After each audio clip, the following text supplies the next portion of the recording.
everybody, welcome to the show. I appreciate you tuning in for another brand new review. So, what's in store for you here tonight on the show? It has been a little bit since I've had a chance to come here and talk to y'all about the second season of Mayfair Witches, but I'm getting back to things. Got to play a little bit of catch up here, y'all. So, you're going to get a lot of coverage of a few of the episodes I haven't had a chance to talk about here over the next couple of weeks leading up to the season finale, as there's only a couple of new episodes left here in the second season of the show.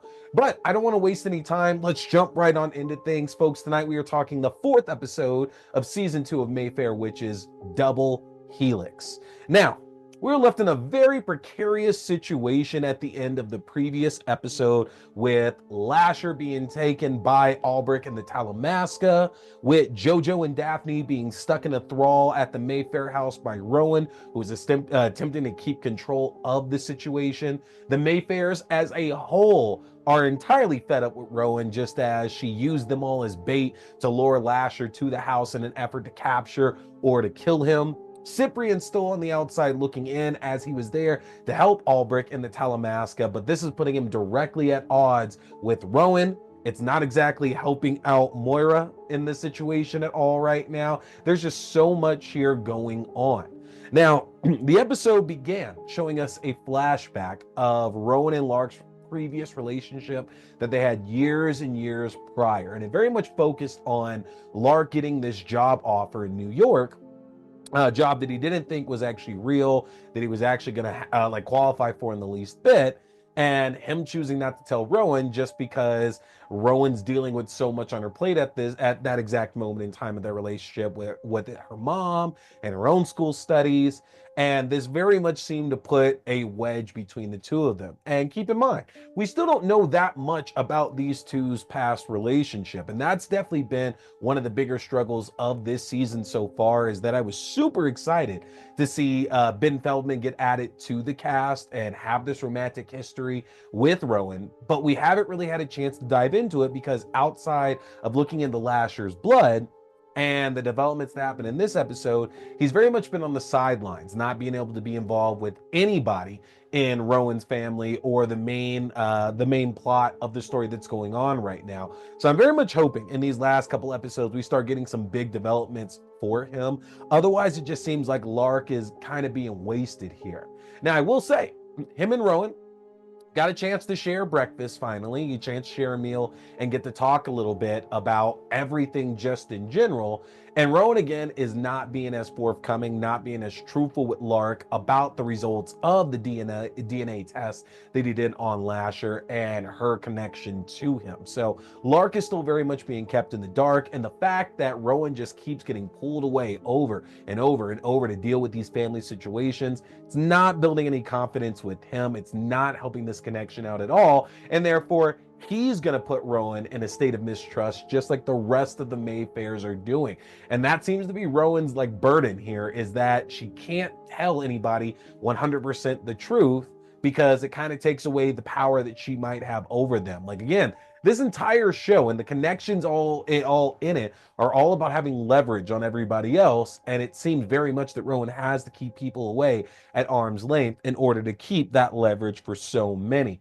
But we don't know how much of that she's going to be able to hold on to, because as we find out here, Lark ended up taking a cup that Rowan was drinking out of, just because his own curiosity has gotten the better of him dealing with Rowan in the last few days. And he decides to go and run a DNA test on that, which is clearly showing that Rowan has the same issues, the same kind of abnormalities in her DNA that Lasher did. So he knows that there's some kind of connection there. And you better believe this is something that is likely going to end up coming up in the remaining episodes here that we have. So excited to see where this plays out. Hopefully that means that Lark will have something more to do as we get further on into this season.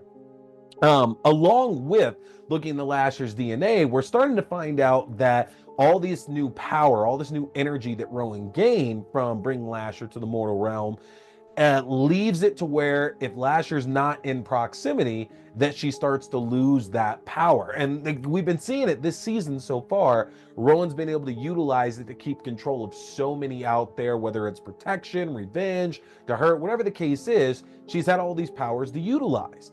And now that Lasher's been taken away by Albrecht and the Talamasca, we're seeing throughout this episode that she doesn't have the power to really do much of anything. She can't get Daphne and Jojo out of the thrall. She doesn't have the ability to put Cortland back into the stone prison that he was before. Like, this is very, very bad right now for Rowan, because she's not in a position where she can even protect herself. And considering that all these forces all around her are closing in right now, trying to get their hands on Lasher and more of whatever this Mayfair legacy truly is, it's not a great time to be Rowan and not have Lasher nearby her. Now, that means Rowan has to turn to other avenues to get the information that she needs.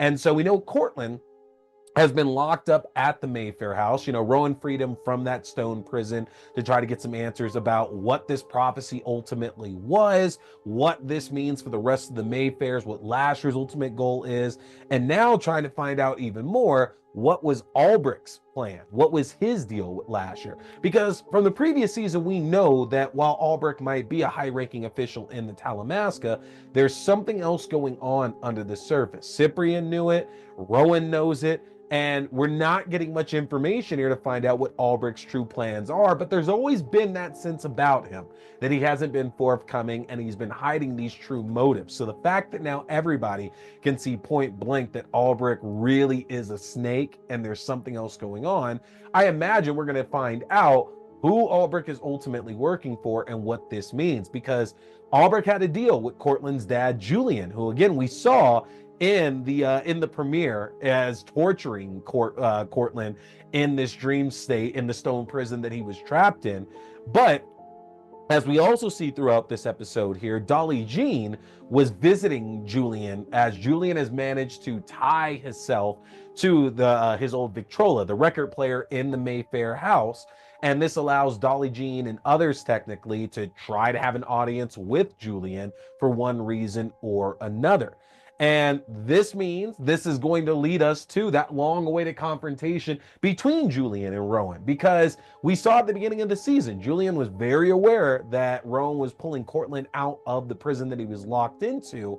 And the only reason why Julien would be really agitated or upset by that is because that breaks whatever plan he needs for having Cortland stuck in there. So we're about to get some big answers here from it. Julien is very obviously going to show himself to be some kind of evil presence here that's going to have bad news for the rest of the Mayfairs, but we just don't know what that is necessarily as of yet.